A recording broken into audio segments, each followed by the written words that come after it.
Don't worry about the mule going blind. Just load the wagon and give me the line. Yeah, we going crazy on the daily. I don't see a reason why I should stop now. Thought I was the shit at the bottom. How you think I feel on top now? That was the great George Suttles, or Mule Suttles, as he was affectionately known by fans of the Negro Leagues for so many years. I guess you could say that was Mule's way to let his teammates know, don't worry, y'all get on my back, and I'll carry you there. And you know what? He did just that. We're talking about a guy who walked softly, but he carried a big stick, a 50-ounce bat. That's a treat. And while he would occasionally strike out, because I can't even imagine what it must be like to try to check swing at 50 ounce, because once you got it started, you got to go. He hit tape-measured home runs, had a lifetime batting average well over 350, so he wasn't just a great power hitter. Mule Suttles was a great hitter with power. He left the coal mines of Alabama to go join the Birmingham Black Barons. But like a lot of rookies, in particular in the Negro Leagues, he didn't necessarily get all the attention that you deserved, even when you're a phenom like Mule Suttles was. Early on, the box scores had his name spelled improperly. They had him listed as Sellers instead of Suttles. So when Mule started to kick, they got the name right, and a superstar baseball career was born. Thought I was the shit at the bottom. How you think I feel on top now? How you think I feel? Magnificent.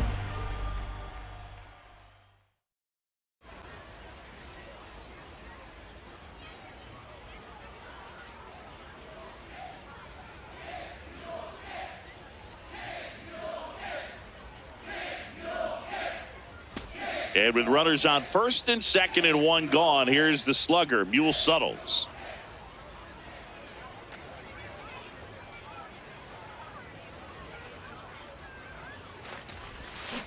Mule Suttles was known for his power, but he was a great all-around batter. His 4 seasons hitting 400 is the all-time record.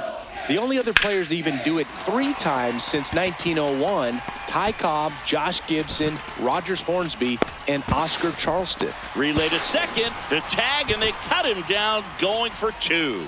But 1 run is in to score. 1 down. Mule Suttles stepping in now. On a line out towards center. That's a base hit, and they have their first hit since the first inning.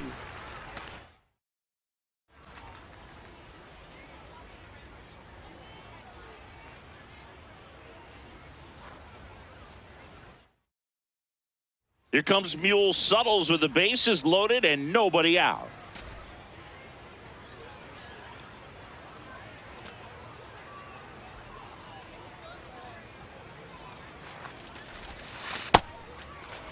Bases juiced, no outs.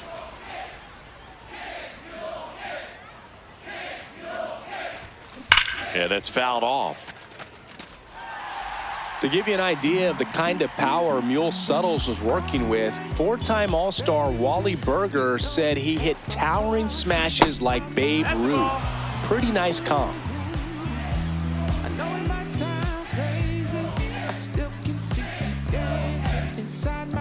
All loaded up, dangerous hitter at the plate. With all Mule's power, it's crazy to think he only led the league in homers once in 1926. Of course, when you play at the same time as guys like Josh Gibson, Buck Leonard, and Oscar Charleston, you've got competition. Out of here! Mule Suttles with a first inning grand slam for Birmingham. A gigantic blast. So 2 down. Mule Suttles stepping in now.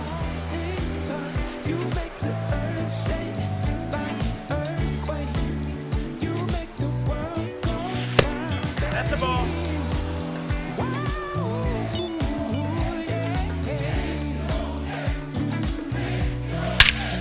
This one belted deep left field, on its way, gone.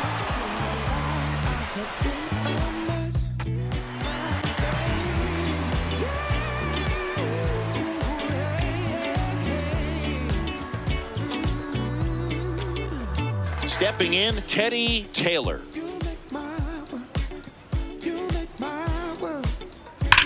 Swing and a high fly ball hit the air left center field. This one's got a chance. Suttles heading back on it. And he snags it. A fantastic leaping catch by Mule Suttles, and he robs a homer.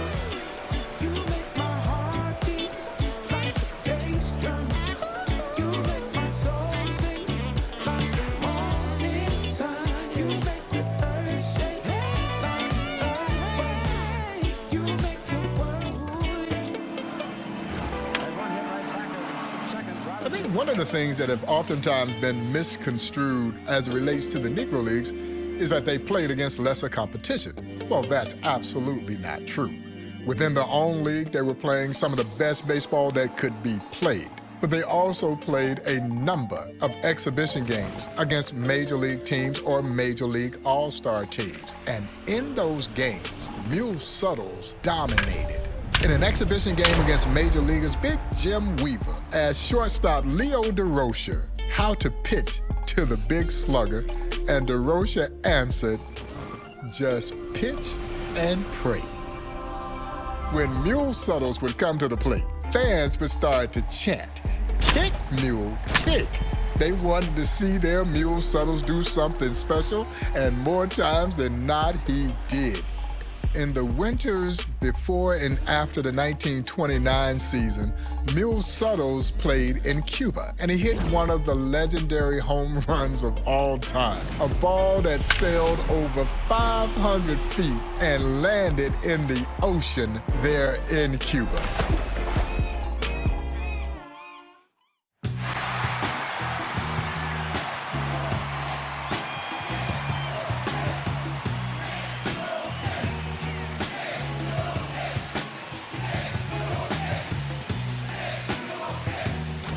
Mule Suttles digging in with 2 gone here in the first.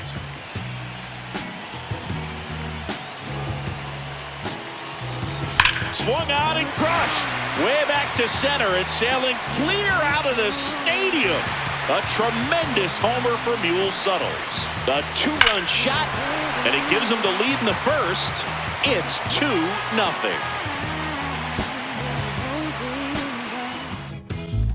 Mule Suttles jumped ship in 1936 after the American Giants started to have some financial issues, and he landed with the great Newark Eagles, where he became 1/4 of one of the greatest infields of all time. It was called the $1 Million Infield.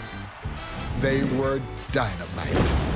He hit .396 with 36 home runs in 1936, a .420 batting average and 26 home runs in 1938, and a .325 batting average in 1939. Yeah, Mule felt quite comfortable with the Newark Eagles.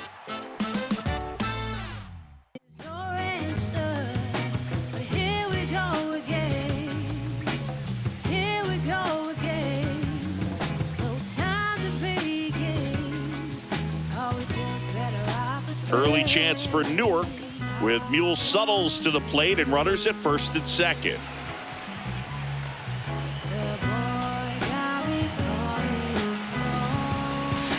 That $1 million infield for Newark was stacked. Mule Suttles at first, Dick Say at second, and the best defensive left side of the infield ever with Willie Wells at shortstop and Ray Dandridge at third.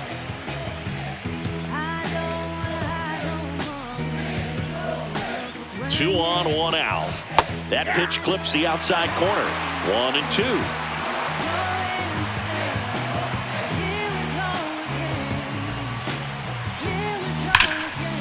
Hard hit, base hit. Runner around third. He scores and they have the lead. Runner around third on his way to the plate. In to score from first. And they lead by 2.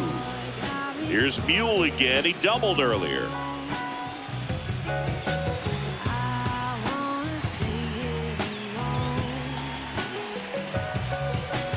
You know, Mule's contributions for Newark weren't just as a ball player. He coached and managed the team in the 1940s and helped mentor future MLB stars like Larry Doby and Don Newcomb. 2 down, nobody on. This one drilled right center field. That one heading for the fence and gone.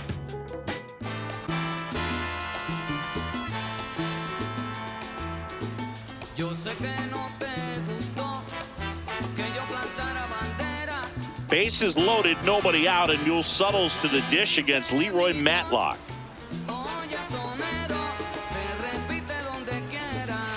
This one swung on and hit well. Way back there. Gone!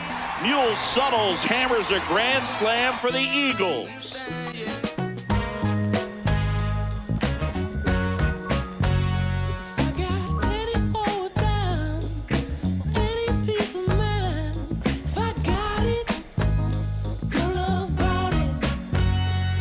In 2024, a historic milestone occurred when Major League Baseball rolled the stats of the Negro Leagues into the record books of Major League Baseball. It was a watershed moment, I dare say, not only for Black baseball history and the history of the Negro Leagues, but I certainly believe for the history of our game and American history. And now Mule Suttles' career slugging percentage ranks him 5th in baseball history at .621. His career OPS ranks 10th all-time. His career batting average ranks him 19th all-time in baseball history at .340. Mule Suttles was inducted into the National Baseball Hall of Fame. He finally got a chance to cross over that threshold into baseball immortality in 2006, some 40 years after his death. Mule Suttles' $1 million infield teammate Dick Say summed it up pretty good. He said once he got that big bat started, you could feel the earth shake. Mule Suttles carried the wagon like very few ever did.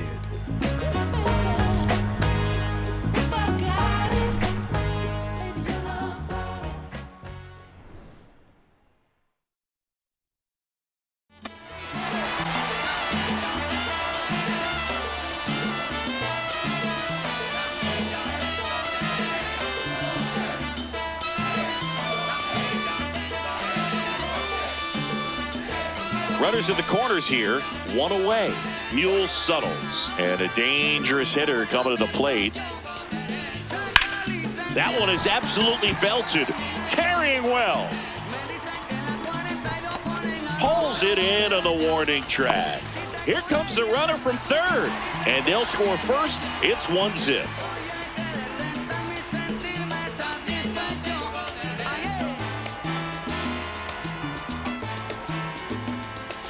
You know, this group of hitters doing a great job, Boog, of just waiting for the right pitch to come their way, and I'm seeing very patient at-bats out of them. They've worked 3 walks already, so that proves they're not anxious up there. They're sticking to their game plan, and it's working. Plays it on a bounce, and it deflects away. Coming home. Now a relay to the plate. In there. He scores. And they take a 2-run lead. 1 down. Mule Suttles now at the plate. Vicioso me volví adicto a ganar. Tantas W que ya ni sé cómo perder. 100 por 35 no me. And a seed into center. That's a base hit. Now a relay to second, and he's out, trying for 2. Mule Suttles, the next to hit. High fly ball, right field. Dixon under it. He's there. He's got it. And that is that.